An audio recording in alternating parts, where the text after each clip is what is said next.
Hi, I'm Jerry Bowyer. Welcome to the webinar for those who are watching live and also to those who are watching on replay.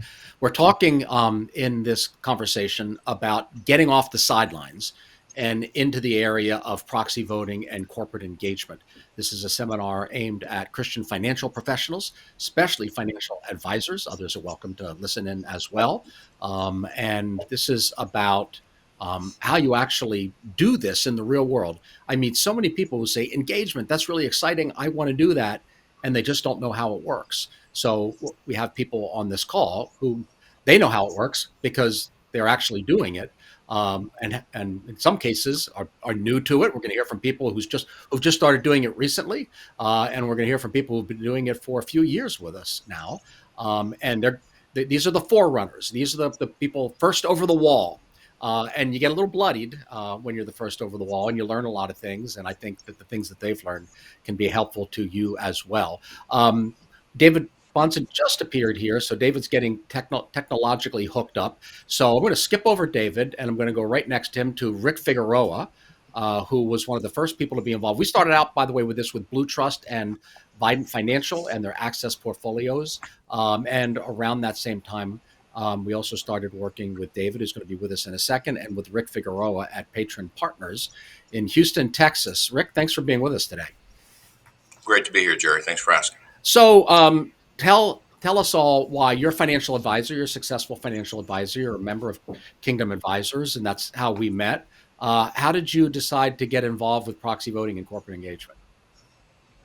Well, for us, it started when we originated the firm 5 years ago.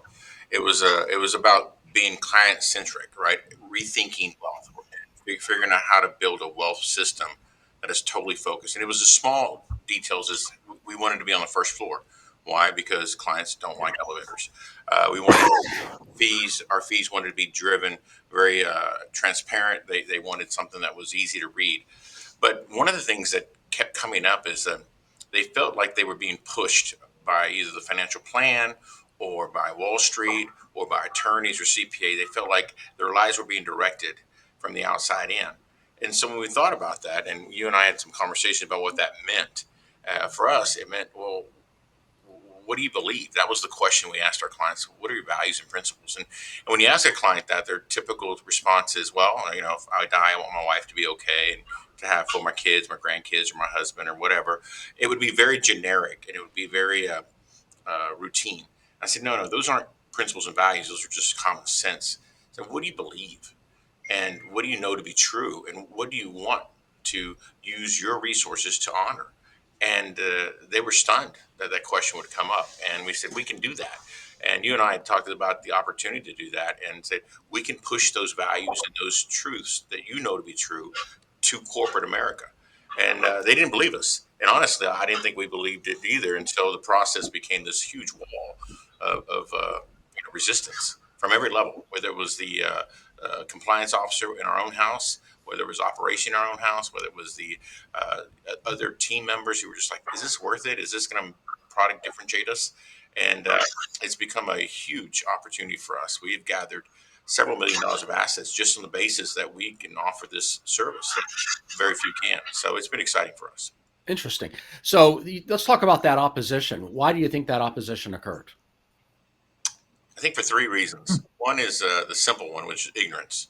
People just didn't know, and for that most, I mean, I cut my teeth at Merrill and UBS, and in corporate America, it's you say, well, throw your proxies, don't worry about it, just ignore them, and we don't even talk about proposals. It was just throw proxies aside. So people just didn't know.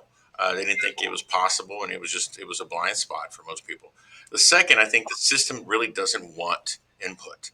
I think that it was one of those things where the system is set up to restrict the amount of input that is put into it for reasons. Maybe they don't want to be overwhelmed or whatever, but they want a few to control the whole narrative, and the narrative control is their goal. So that's why they don't want anything to occur at a shareholder meeting that they don't have a foresight on and that they have an answer for. They don't want to be embarrassed. And I think the third was to me, right, was it was unknown, and was compliance was saying, can we do this? Is this legal? Should we do this? Do we have a fiduciary responsibility? What does that open us up to lawsuits? And so that exposure to lawsuits was a big deal. And are we going? We're in new waters here, and we're not sure what the lawyers say about it. And so it was driven by the legal exposure that the firm might have. And so when we built this, because we knew we couldn't do this at Merrill Lynch or UBS, it wasn't possible.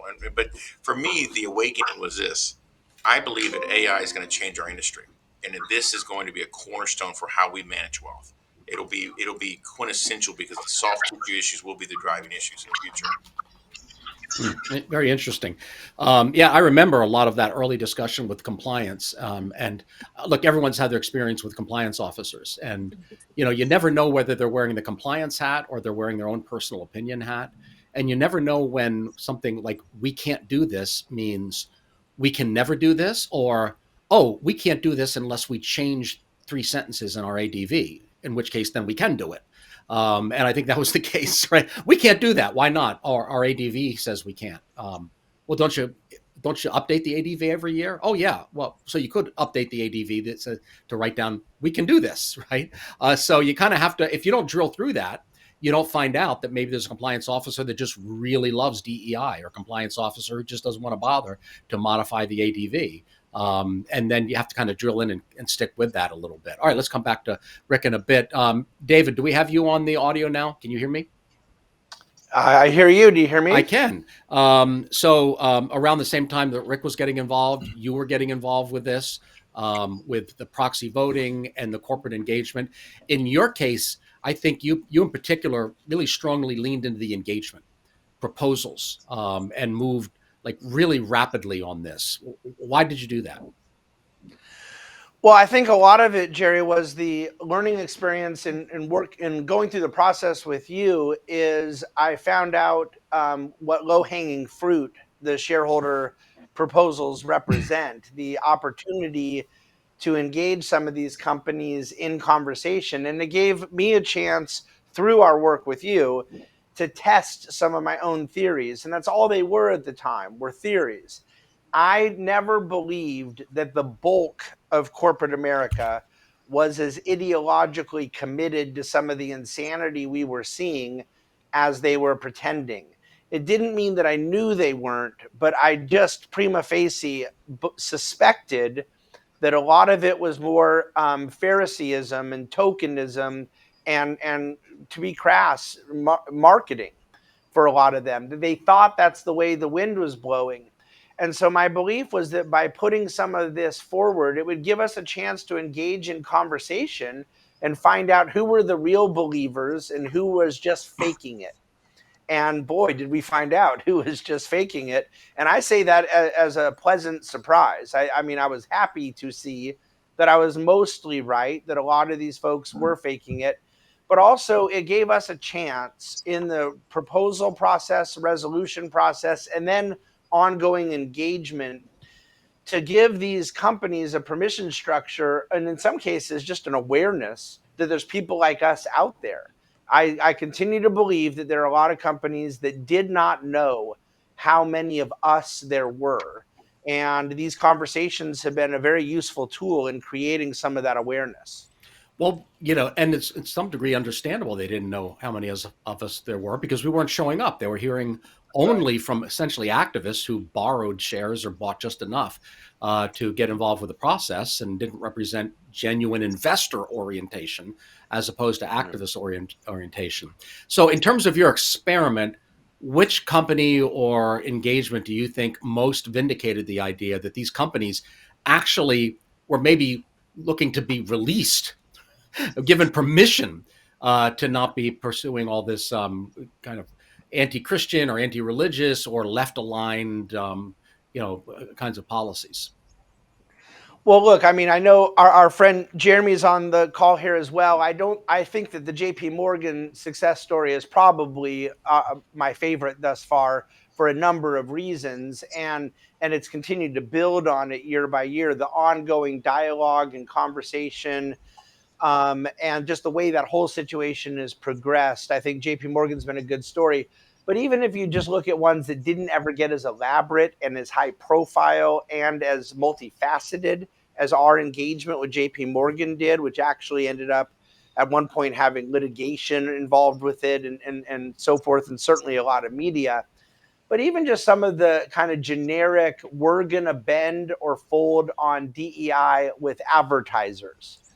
That's Pepsi, that's IBM, that's Lockheed Martin. I mean, these are major Fortune 100 companies that they clearly did not bend because they were going to lose a shareholder vote.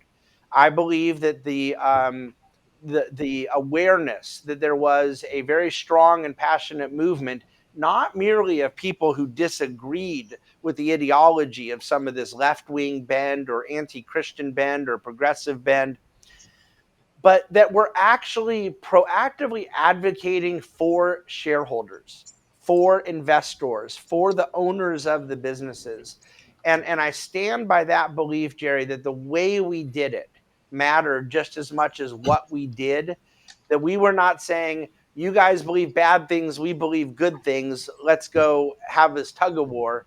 It was, we believe certain things, but we also want our advocacy to be centered at the role of the shareholder, who's the owner of the business, to whom you, and by the way, all of us who are on this call as financial intermediaries, to whom this fiduciary duty exists and has been totally ignored in the insanity of this woke moment. And I think a lot of companies, and you know that some of them have explicitly told us this, they appreciate the fact that they can get back to the business of doing business.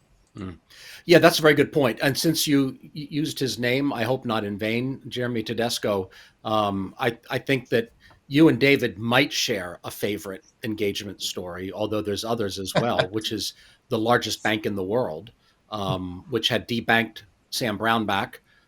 They have a different account of why they did it than the one that's, that seemed apparent to the rest of us. But well, Jerry, if I can interrupt, they actually have about 6 different accounts. Well, that's true, and maybe one of them is true. But I guess what really matters is not why they did it, but what they did in response to David's engagement, and really, in many ways, ADF's engagement as well. Jeremy's joining us by cell phone because the devil is constantly interfering with ADF's Wi-Fi. And if I were the devil, if I were the electrician who works for the devil, I would probably be assigned to ADF's Wi-Fi. But he didn't get to the cell phone. So Jeremy's with us via cell phone. Thanks for joining us and for working around the technical difficulties, Jeremy. So what would you say? What would you say about the JP Morgan Chase engagement? Well, the thing I love about the JP Morgan Chase story is how it started and then how it's where it's at right now. It started about 3 years ago when we first approached them about participating in our survey and engaging with us, and they basically told us to go pound sand. They didn't want to talk to us. They didn't do surveys or talk to organizations that didn't comply with their outlook on diversity and inclusion, which meant we were on the outside looking in. And so that turned into a shareholder proposal that David filed, a win at the SEC when JP Morgan Chase tried to block that proposal, which is a really, I think, turning point in the whole conversation with JP Morgan Chase, because we put them back on their heels. Shortly after that, we had state attorneys general, state financial officers send letters to JP Morgan Chase raising concerns about their track record on debanking. The Wall Street Journal even put out a front page article, like I think it was the day before JP Morgan Chase's 2023, if I'm not mistaken, shareholder meeting. Susan's nodding, so yes. And so, this kind of progressed over the last handful of years from this kind of just, we're not going to talk to you, we don't want anything to do with you, to, now very productive conversations with them, up to the point of them actually adopting viewpoint discrimination protection. So protections for religious and political viewpoint discrimination in their code of conduct. So every employee at the biggest bank in the world, their code of conduct now says you can't discriminate on the basis of religion or political or the viewpoints associated with religion and politics against customers, against other business partners of JP Morgan Chase, and against employees. So that is a major reversal in not just attitude, but policy at the biggest bank in the world. Mm. So it just took a few people standing up and saying, we're going to try to use the gifts and the investments that God has given us to have conversations with these companies and try to drive positive change. And it's working. It's working, as you know, Jerry, because we work so closely with you, at levels that we didn't really imagine possible when, at least for us, you've been doing it longer than us, but we got really engaged in this about 3 years ago. And I think I set my goal for my team last year somewhere around like 3 to 5 policy changes at major corporations. Last year we had 23 or 24. So, the impact has ramped up very quickly. And the interest in this work has ramped up very quickly amongst your client base. And the reality is, we couldn't have the impact that we're having right now unless people who have investments in these companies are willing to do what David has done, and some others through Rick's client base as well, to just say, I'm going to use my investment and my position in this company to try to drive a conversation and a different perspective at management and see what they do about it. I would say there's probably 30 or 40 policy changes already this year, and the season hasn't even started yet, right? Yeah. So, and we're looking just in Bowyer Research partners, people on this call and others, are on pace for 90 shareholder proposals this year. You go back maybe 5, 6, 7, 8 years ago, proposals coming from people with us would have been in the single digits probably. And now and just one group alone is doing 90, and there's more who are not something that we're not directly working with, but part of a larger ecosystem that ADF helps pull together. All right, so JP Morgan Chase is a great kind of engagement story from last year. I think my favorite engagement story from this year is an AFA, American Family Association engagement story, and Walker Wildmon is here to talk about. So Walker isn't on the financial advisor side; he's on the institution. This is a nonprofit ministry, so these would be clients, right? Like they're the clients of an advisor or an OCIO. So Walker, I'm going to bet that we have the same favorite engagement this year. You tell me which one you're thinking of. Yeah, Apple's number one on the list. And it's probably number one engagement since we began this a couple of years ago. Apple last year, regarding child sexual abuse material, our proposal there, looking at the risk associated with not doing enough to block CSAM, we got enough votes on that proposal to come back this year. And so coming back this year gave us the opportunity to have the discussion about what Apple can do more to protect their users, specifically protecting children on their devices. And so part of the proposal process was a couple engagement calls with their corporate counsel and their investor relations team. And we found just a handful of major policy problems on their devices that they could fix. And they ended up fixing them. And we can get into the details of that if you want to. Yeah, I would. What are the 2 or 3 major policy problems you found? Yeah, the first one we found, you guys identified this as part of your research, was their app store was recommending adult-rated apps to minors. And now they couldn't download them, but they could view them, which is very problematic, and it really didn't make sense. So we pointed out the fact that children shouldn't be able to view adult-rated apps in the app store. They can't download them, so why be able to view them? Secondly, their communication safety standards were protecting children 13 and under, but teenagers 14 to 17 weren't protected from viewing harmful content on their devices. And so I looked at that, and I looked at various state laws on minors, including 14-year-olds, viewing pornographic content, and it just didn't sync up. And so we told Apple, look, all minors, even teenagers under the age of 18, ought to be protected on these devices. And so we should have the same, as Apple users, we should have the same policy for protecting minors from 1-year-old all the way up to 17 years old. And so Apple made that change by default to protect all users, even teenagers on their devices. Yeah, so I don't want to let this pass by. There's what, hundreds of millions of kids with iPhones. So this is a big issue. There are hundreds of millions of children who would have been unprotected from someone sending them a direct message. Some creep sends a kid some direct message, which is an explicit video, right? And they had no protection against that. Happy 14th birthday. Now people can send you sexually abusive material.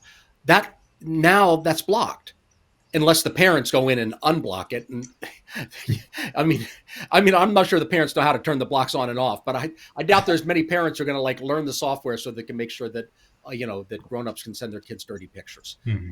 So I think that this is really a huge, like, real world accomplishment, because sometimes these accomplishments might have some element of symbolism, and symbolism matters. But this is hundreds of millions of children protected from life-altering, mind-altering, abusive material. We just have to stop and just, thanks be to God, but also, to everyone else involved, including people of good faith and goodwill across the table at Apple. And I think this is one of the areas where I don't know about you, Walker, but when I got involved with this, immediately people they became humanized to me. Yeah. You meet people who are on the other side, and guess what? They're parents too. They're not like some cardboard cutout of evil, woke, left-wing commies. Yeah. We're working for a company that maybe lost its way a little bit, but they have a conscience as well. Yeah. Yeah. I mean, we made the case to Apple in our meetings, and I told them in an email thread, I said, look, there's zero reason that a 15 and 16-year-old should be able to view pornography without their parents' consent or knowledge on the Apple device. And this is with people with children who are set up as minors under the parental authority account that Apple sets up in their settings. And so we made that case, and their policy was really indefensible. And so, to your point, Jerry, it was really just a matter of pointing out the indefensible position that their policy was. And when we did that, Apple really saw the light. Can you talk a little bit about how corporate engagement was a kind of a shift of emphasis for you in terms of your mission? Corporate engagement isn't. I overstated that. You've been doing your grandfather was doing corporate engagement. Yeah. But the sort of thing you're doing now is different. So how did you kind of move from a boycott first kind of mindset to this? Yeah, to your point, my grandfather's done corporate engagement, just a different type of corporate engagement. He was meeting with television executives in his living room back in the 80s, trying to get them to get the filth off the television. And if they didn't, then he would stop watching their shows. And he would get advertisers to pull their dollars from the shows. And that's an effective strategy. It was probably a little more effective at the time in the 80s and 90s than it is now, just because everything's so splintered. And there's not, your 4 or 5 major networks anymore. There's much more options. But we saw this as an opportunity to really get ahead of really the need to boycott and start engaging these companies on the front end before it gets to that point. And so, traditionally, we've only done one boycott at a time. We're not doing any right now. We just ended our Target boycott within the last 12 months because of their bathroom policies that they've since reversed in many cases. But yeah, we wanted to be ahead of the more than just known as the organization that launches boycotts, but we wanted to be speaking into the corporate boardrooms and really engage in good faith discussions and negotiations on how these companies can do better. Thank you, Walker. Let's talk. Let's turn now, last but not least, to my good friend Eric Dunavant from Paradiem. Eric is a newer part of this coalition. You got involved just a couple of months ago. Rick Figueroa told the story about how difficult it was to kind of get involved with this. I didn't get the same sense from you, so maybe it's like the lessons we learned with Patron. First of all, how did you decide to get involved with this? And when you did you get a lot of internal resistance or were there paperwork problems, or were you able to implement this pretty easily? Well, so I think it's kind of an interesting thing to kind of look at the journey and how we ended up here. So, for years, when I've looked at investing, I've looked at it as we are stewarding individual companies. That has been on my heart and on my mind. And we're stewarding those, as we become, as our clients and we acting as their advocates, decide to own an individual security. Now we've got a stewardship responsibility. And it really was, kind of stuck in that place of, man, what do we do with these proxies? And I remember maybe 3 or 4 years ago, even asking a question to our compliance officer and like, shouldn't we be doing more? Isn't there more that we should be doing? And they were like, well, no, you just kind of have to let this go. That's up to the individual client. And I think I got an email from you, Jerry, that just mentioned in passing what Bowyer Research was doing and the advocacy and the engagement. And that to me was like, this is exactly what I've been looking for. I've been looking for someone to equip and enable us to know, because, and one of the things that I've learned over this last year and I've loved is just how many things you don't know that you don't know. I mean, you made the comment about this idea of it's this negligence of I'm just going to put this to the side and not realizing the deeper issues that are going on inside of each proxy.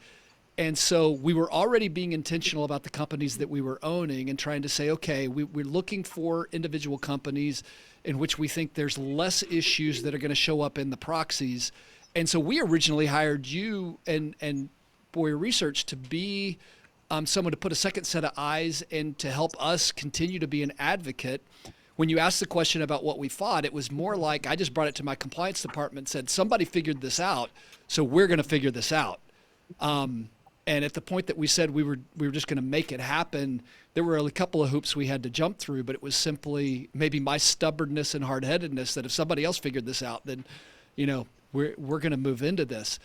But I guess the one thing I would add really quick before I wrap this up is I am more impressed. I love getting your reports because now, rather than just simply looking at the companies we already own and being an advocate on that front, it's looking at the companies where engagement needs to happen and that maybe we've shied away from that because we didn't know how. Like, I'm more excited about what sits on the horizon from that potential front. And it's more just been kind of like peeling back the onion of what's possible when you enter this world of engagement. Yeah, very interesting. I didn't know some of that pre-story about you talking to your own people about the proxies. I think almost every financial advisor, at least the ones who are conscientious, have a little bit of like a stab. What do we do? Shouldn't we be doing something about? There's they come in the mail. They used to come in the mail. Now they come in email, and we just throw them away, or we tell the clients just check the box to have it sent to you, which is so strange because if it's too complicated for the advisors don't know how to do it, so the clients should do it because it's too hard for advisors. I mean, don't advisors do the hard things? And I think the clients also feel the same way. If you put it on them, then they feel guilty throwing it away, but they don't know what else to do with this 100-page document filled with legalese. And nobody liked the system the way it was running. And nobody liked the results of corporations the way they were acting when they didn't get adult supervision from responsible investors. That's right. I probably a lot of advisors felt the way you did, but a very small percentage of them actually did something about it. That seems to be the difference here. Well, I'll confess, Jerry, I didn't know that anyone was doing anything about it. That it was an email that came across that said you did this, and I was like, there's somebody who can actually help us with this. Like, you're solving a problem that I knew I had, but I had no idea how to solve before we got connected on this front. Yes. Well, I think maybe we've spent so much energy on doing it and maybe not enough energy on telling advisors that we can help them do it. So we're going to try to, and this webinar is part of the way is to rectify that. Let's go around the horn again. Let's go back to Rick. So in terms of your practice, how has this worked out for you? You started doing it. You kind of did it out of duty. You overcame internal resistance. We learned some lessons. Now everybody seems to be on board. When I talk to your team, they seem to be excited about this now. So how do you see it actually operating for your clients? What's the client feedback? What's the feedback from prospects? How's this actually being integrated with your practice? So In the concept of what we're doing here is a revolution, right? And we talked about that, right? And I think I mentioned to you when we had our client event, we had ADF, Sovereign Capital, and you, Jerry, here, and the clients were overwhelmingly positive about that here at the office. But it's not an evolution, but a revolution. And the difference is, in a revolution, people get shot. And I think that the difference is simple. This, right? There have been three revolutions in our industry since I've been here for 30 years. 2000, E-Trade came on board, changed the game. All the transaction brokers, all the day traders are now, I don't even know where they are, right? 2008, the curtain got pulled back on Wall Street, and all these big banks, all these iconic, the jewels of Wall Street, got exposed, and it was, well, wait a minute. So you saw this evolution of IRAs, RIAs, and the business become more independent minded. AI will be the third one in my career, and AI will change what we do and what we're providing for. We have to bring value to clients, and the value. And I hear this from every advisor.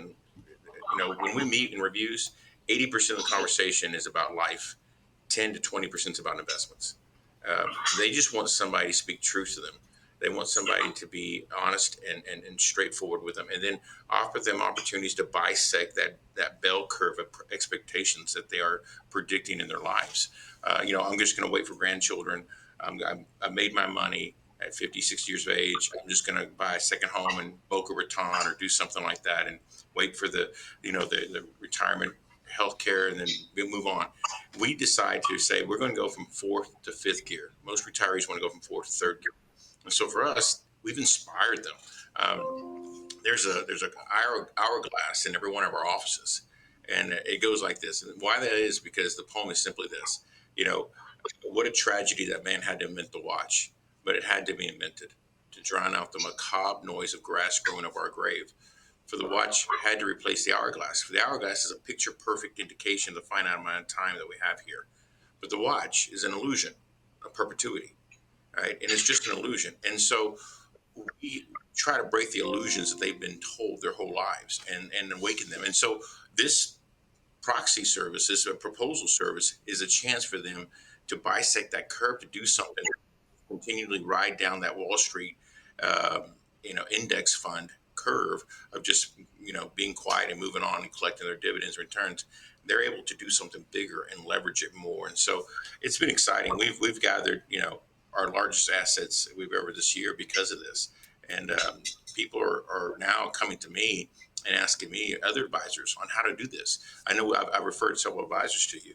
And it's kind of counterintuitive. You would think, right? You don't want to share this with other competitors, but the market is so huge and desperate for this.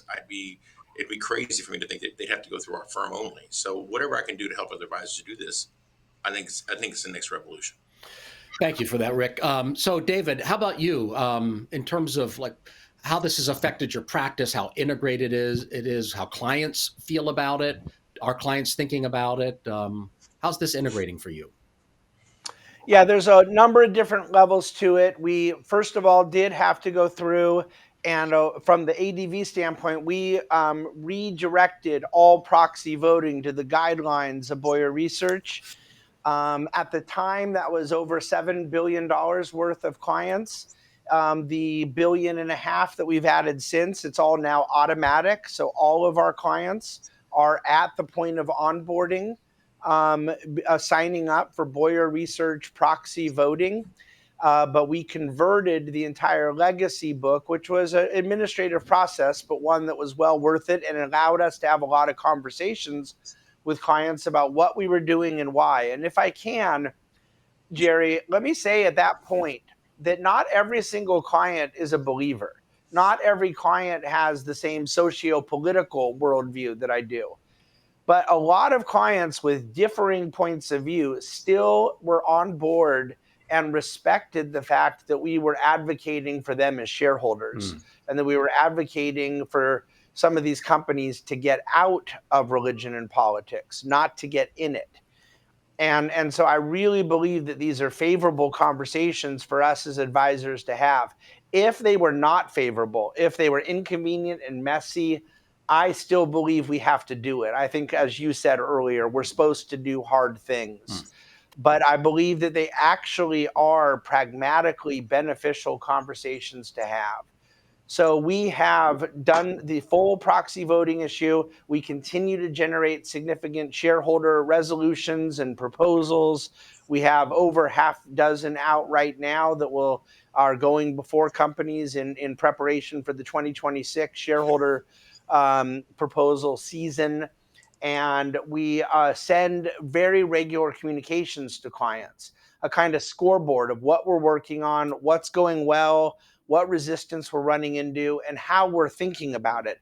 And then ourselves as portfolio managers, it gives us a chance, because some clients will say, well, it looks like you didn't get fully what you wanted here. Why do we still own this stock? And then I get to reinforce the message of, here's the investment thesis for it, and here's where the engagement is more beneficial if we're actual owners than if we're not.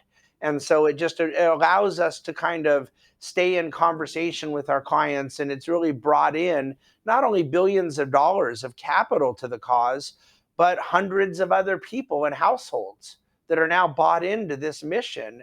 And so I think there's strength in numbers, and we've kind of created some leverage in our partnership with Bowyer Research. And those are the three fronts on which we're fighting it: proposals, proxy, and then very heavy communication. Yeah, that's a very good point you mentioned in terms of what you're wanting from these companies, which is a back to business approach. So let's say they're not Christians or they're not conservatives, fine. To me, it's pretty difficult to find a shareholder who does not believe that shareholders should be placed first. I mean, occasionally there might be a masochistic shareholder who believes in stakeholder capitalism, but by and large, if you're a shareholder, you're going to think that shareholders are the most important things. And since the approach that we're taking is not to create right-wing companies, but to depoliticize them. Well, Nassim Taleb has a funny line about, don't tell me what you believe, show me what's in your portfolio. And it's very funny to me that most stakeholder capitalist advocates are not shareholders. In other words, the people who really have skin in the game, whether they're left wing or right wing or whatnot, do tend to believe exactly as you just said. And look, to the degree that there are some clients who disagree, we have those conversations, and that's all right. I mean, it's a matter of communication and conviction. And I welcome all those conversations. They are not bad for business. Advisors have a couple ways they can look at this, Jerry. They can look at it like, well, this may get in the way of my business, but it's the right thing to do. And that's fine. I would recommend doing the right thing. But they can also look at it like, this is the right thing to do, and it's going to amplify our energy, our responsibility, our activity. It really gets you more involved. And personally, I don't know how everyone on this call feels, but I'm in desperate need as a believer sometimes to be encouraged. And when I hear investor relations departments at some of these companies we're talking to share the feedback they do, it does cause you, especially after having lived through the insanity of 2019 to 2022, where we can be forgiven for thinking that the whole world lost its mind. Many of these companies have not lost their mind. And to have intelligent, grown-up, constructive conversations, sometimes where you're getting what you want out of the call and sometimes where you're not, but it's encouraging to see progress. And I am an incrementalist, and I will take incremental progress anywhere I can get it.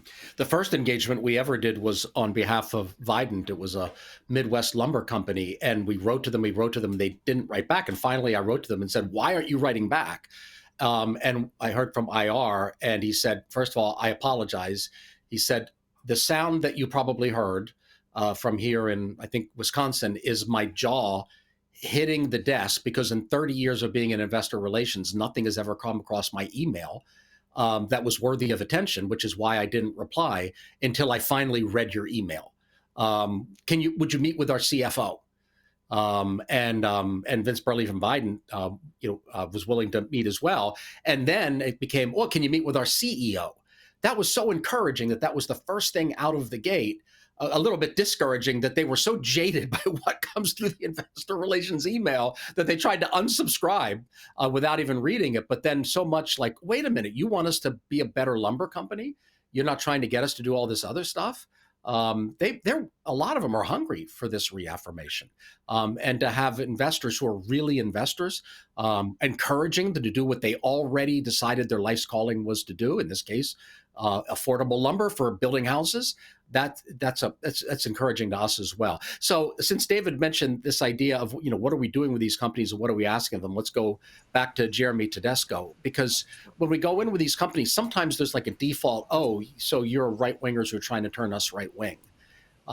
So, you have your survey and the Human Rights Campaign has their survey, and they're kind of the same thing. And you have to almost like, detoxify them from the idea that somebody is trying to make them more ideological. Everything that comes at them is ideological. So we must just try to be ideological in the opposite direction. And you come in and say, no, we want you to be neutral on viewpoint. Not because neutrality is good in and of itself, but because it's not your core competency. That's not your job as a tech company to decide which speech is really protected speech and which isn't. We've got a constitution for that already. So, Jeremy, can you talk a little bit about how you approach this in terms of viewpoint diversity and viewpoint neutrality? Yeah, thanks, Jerry. So we put together the Viewpoint Diversity Index a few years ago to rate, especially the big tech and finance and insurance companies, those kind of essential service providers, on their respect for free speech and religious freedom. And all of our standards we're not driving these companies to become, like you're saying, right-wing activists, the opposite of the the Human Rights Campaign, but just on the right. We're really driving them to neutrality, to viewpoint neutrality, to not pick sides on religious or political issues, but to get out of those issues. I think it's really important for people to understand that the reason we have to do this work, in large measure, is because the progressive left-wing activists, they decided they were going to co-opt corporate America to drive their agenda, which was pretty unpopular at the ballot box. Ran into a lot of obstacles from a constitutional perspective in courts. But if they could co-opt the shareholder vote and thereby co-opt the corporations through pressure and leveraging shareholder and the proxy process and the vote of others, they could co-opt these companies and make them companies that are choosing sides, that are picking winners and losers on free speech, and critical cultural issues like transgenderism and other things. So this is a battle we had to engage in. And we didn't go into it like we're talking about here to try to make them partisans for our point of view. We wanted them to go back to being businesses and stay out of these situations. But there's a real need to understand the scope of influence and damage that can be done to free discourse and the free exchange of ideas and just the marketplace of ideas when these large tech companies or finance companies are willing to weaponize their services against people because of their beliefs and views. And so that's the conversation that we're primarily trying to have with these corporations, is to not be co-opted by people who don't care about your business, other than the fact that it can be used as a tool to silence their opponents and shut down ideas they don't like. And I think for the most part, while there's a spectrum of responses to this when we show up and talk to the companies, they definitely are receptive to that message and don't want to be part of this battle. They don't want to be somebody else's proxy in a war. They really just want to do what they do best, which is provide these products and services to improve people's lives.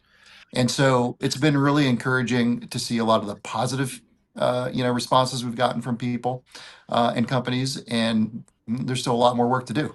Yeah, I'm kind of laughing a little bit when you're talking about the spectrum of responses. I was thinking about Bank of America's meeting last year, which, it got pretty heated. And I think I was just personally offended on behalf of the widows and orphans of Uganda and the missionaries of Ugandan Advance who were debanked.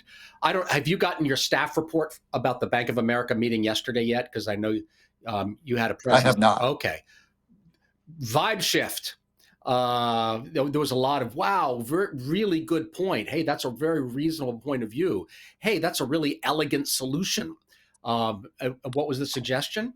That if you decide, if you're policing speech, that is a permanent punishment seat for you as a bank. If you're saying this speech is okay, that speech isn't. This 501c3 is okay, that 501c3 isn't. Then you're setting yourself up to always be like a punching bag. But if you say a 501c3 is a 501c3 and they're all available for charitable match, all of a sudden you're using the constitutional standard. You're not the speech police. But a year makes a big difference. You had mentioned J.P. Morgan Chase. J.P. Morgan Chase started out with a his/her, a she/her, who didn't want to hear from you and was kind of blocked us. And a young woman in the back, a Southern Baptist, it turns out, who's a libertarian, taking notes. Well, 2 years later, she/her is retired, and the Baptist libertarian is now in she/her's position. And we're having extremely productive engagement with J.P. Morgan Chase. We're still arguing a little bit about coal, but we'll get there. So the point is, it can start really badly and end really well. And that kind of goes back to David's point. Well, why it didn't go well? Why didn't you sell it? Well, maybe that's the middle of the story, not the end of the story. I mean, there are definitely times when we would have wanted to sell some of these companies. Target, Walker's grandfather was dealing with Target, a long time ago. And then Walker and his father was dealing with it. And then we were engaging with them for 5 years and getting nowhere. And now they've switched almost everything. So there is like the parable of the importunate widow. You kind of keep knocking. And so I'm going to kind of take that over to Walker because, I'm sure you've seen that there's the idea you try to engage or you try a boycott and it didn't work. There's a difference between it didn't work and it hasn't worked yet. Mm-hmm. And I think that by staying in this so long, you've shown that it hasn't worked is not the same thing as it won't work. Yeah. And to your point, Jerry, victory looks different, right, in different scenarios. And with the Target boycott, this goes back to 2015, 2016. There's countless number of corporations that we'll never know about that didn't come out with some terrible, irresponsible transgender bathroom policy because they saw what happened to Target. I mean, we had over 1 million boycott signatures in a week, 1.5 million in a matter of 6 months. And there were other companies. We were hearing from major companies that, hey, we're going to stay out of this because clearly this isn't good for business. I'm talking about the transgender issue.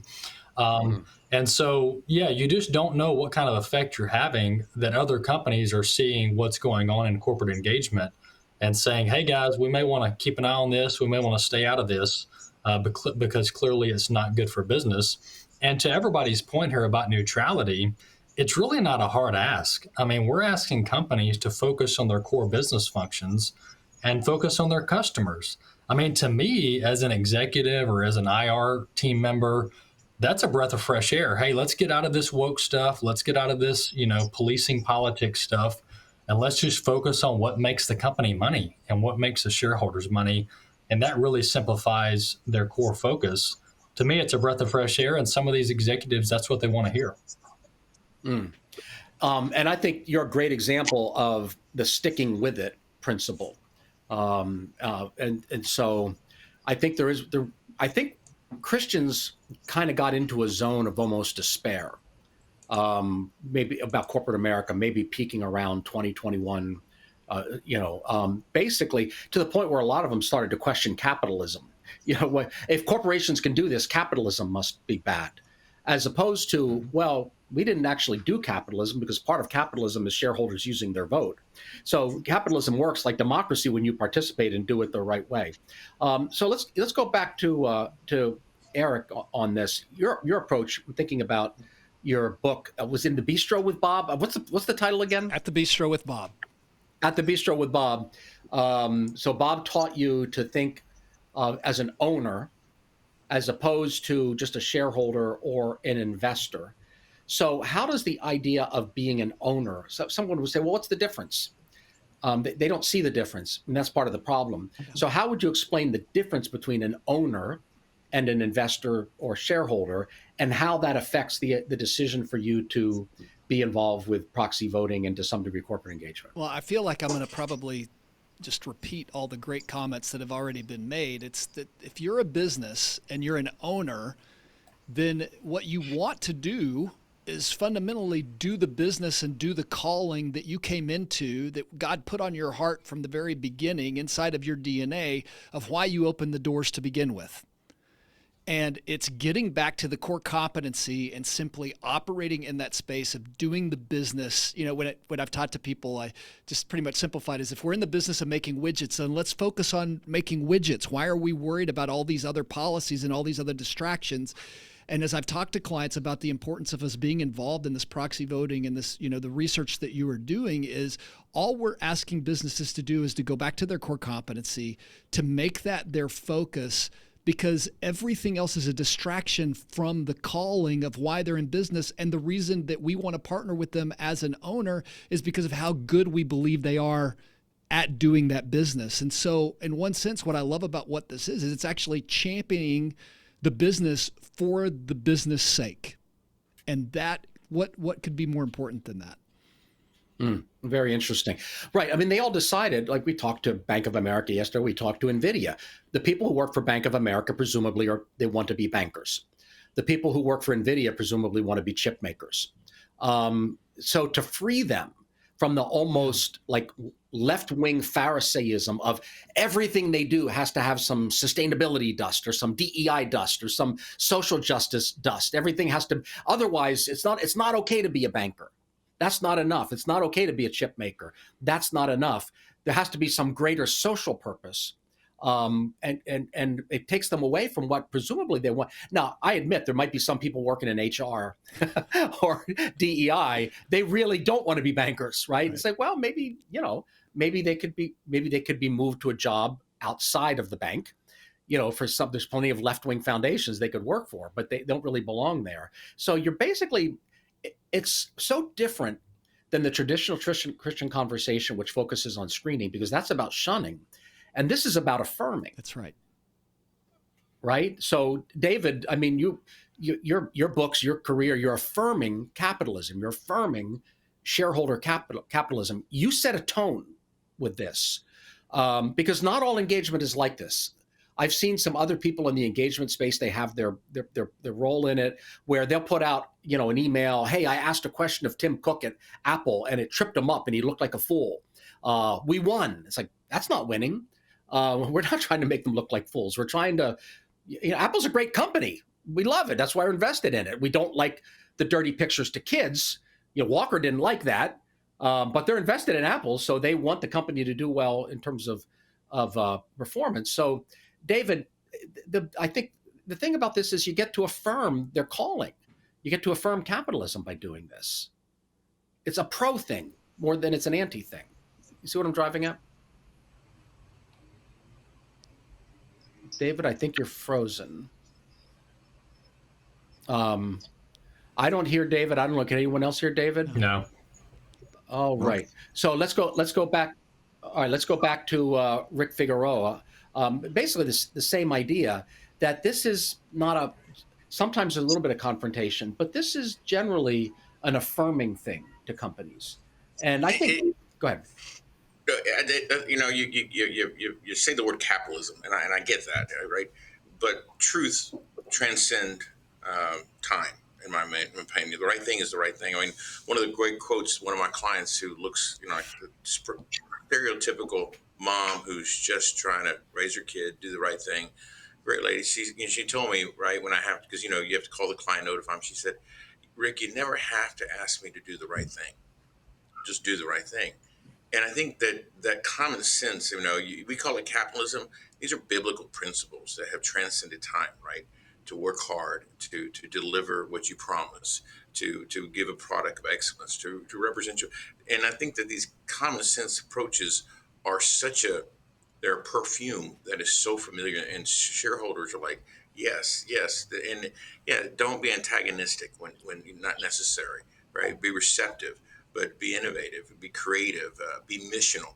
And I think that one of the things that in my industry, specifically wealth management, we have this unique position to speak so much truth to power that few do, right? And we can influence so much because they trust us with their money, right? They're trusting us with one of the most treasured possessions, their life savings.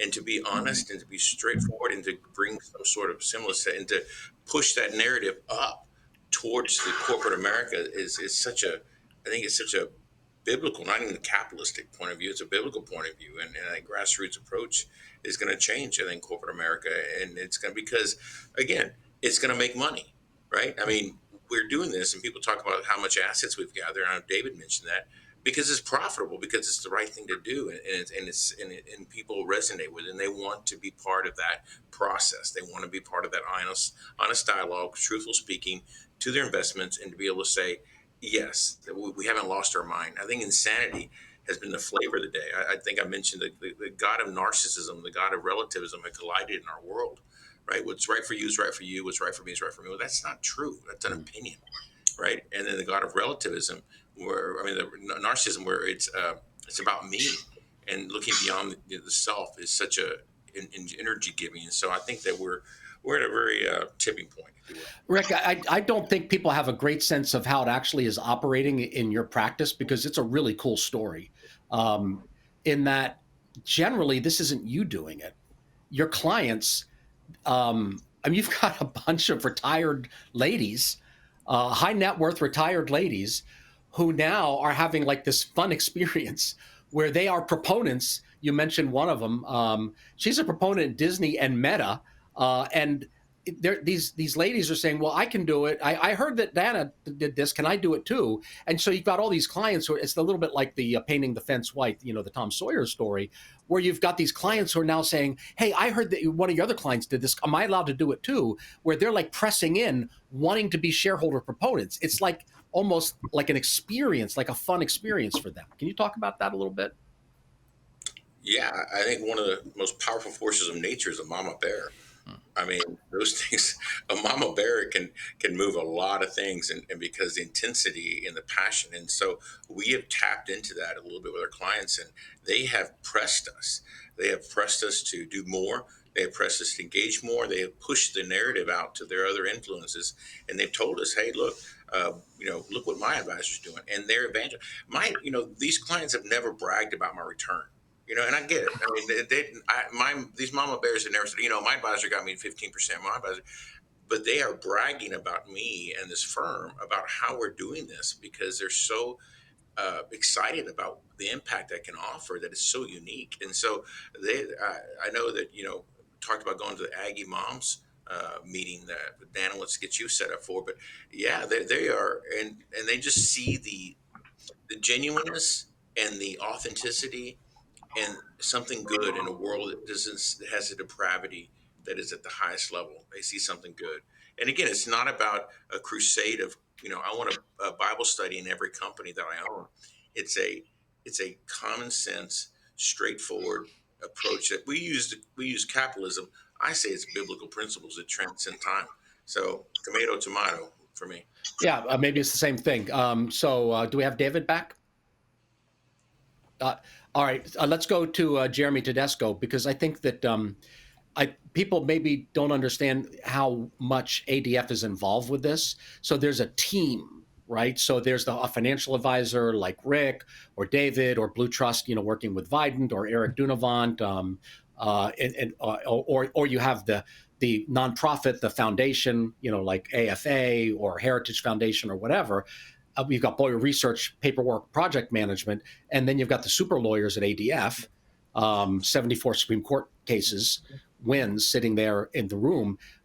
And you're pretty much always there, sitting there with us, defending, beating them before the SEC over and over and over again, and basically showing a lot of heft. And so I'm not sure that people understand how much Alliance Defending Freedom is way out in front on this and integrated with this whole approach. Yeah, well, and thanks to you, Jerry. Really, you brought us into this. What we bring is our legal expertise and our legal muscle.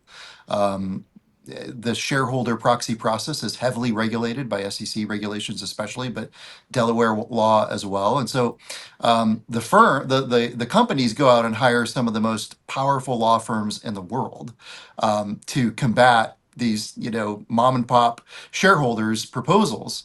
And so it's really helpful to have a law firm like ADF be able to come and hopefully equalize the legal muscle in all these settings, whether it's like, writing a good resolution that complies with the rules, or battling it out before the SEC if the company tries to block your resolution, which they have the right to try to do that. And just going to the meetings many times, as Jerry, and Jerry can hold his own against anybody, whether it's general counsel or an IR professional. But many times these companies bring their GC office, other attorneys. It's really good to have an attorney in the room on our side of these issues to be able to talk about, equal access principles or religious discrimination principles or other things where we can bring our legal expertise to bear to try to get the outcomes that we want. Yeah, I mean that's a very good point. So we're coming in lawyered up, and frankly, you said you're equalizing things. I think they have to hire more white shoe law firms on the other side to equalize things. Because what's your record so far, Jeremy? I'm sure you know the numbers before the Securities and Exchange Commission. We've won 19 times before the SEC. I think we've maybe lost 5 times. For a period of time, we were 0 losses. But once the Trump administration came in, Paul Atkins and his crew started being a little bit more discriminating on what proposals got through, the SEC juggernaut. But still, great record before the SEC. And I think the reason why that's so important is because the SEC really sets the precedent, the legal precedent, for what issues shareholders can address corporations about. And for quite a long time, it was very hard for conservative, religious-minded shareholders to have issues we care about make it through the SEC traps. But now we've got precedent-setting wins at the SEC to cite and say, look, we can raise these issues. The SEC has said this is an appropriate issue for shareholders to raise, with management. And so that's really critical to be able to continue to power the work we're trying to do. And with every rule change, it seems like no matter what people intend, it just, it seems to be going our way, and we're revving up, not slowing down, because the SEC recently made some rule changes that some have interpreted as making it more difficult to do proposals. I would say that since that rule change, companies have been coming to us more, not less. So we're revving up, or as Rick Figueroa would put it, fifth gear, we're going to the sound setting to 11, not 10 on this. And you folks are responsible for that.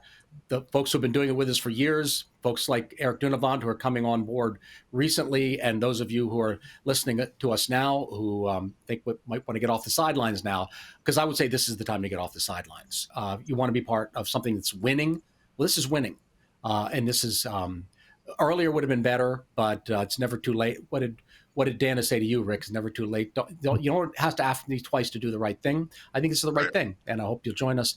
Thank you all for helping to make this possible. The people on this call are the ones, and some who are not, like the folks at Blue Trust and Biden, are the ones who made this possible. Thank you for doing so, and thank you for listening.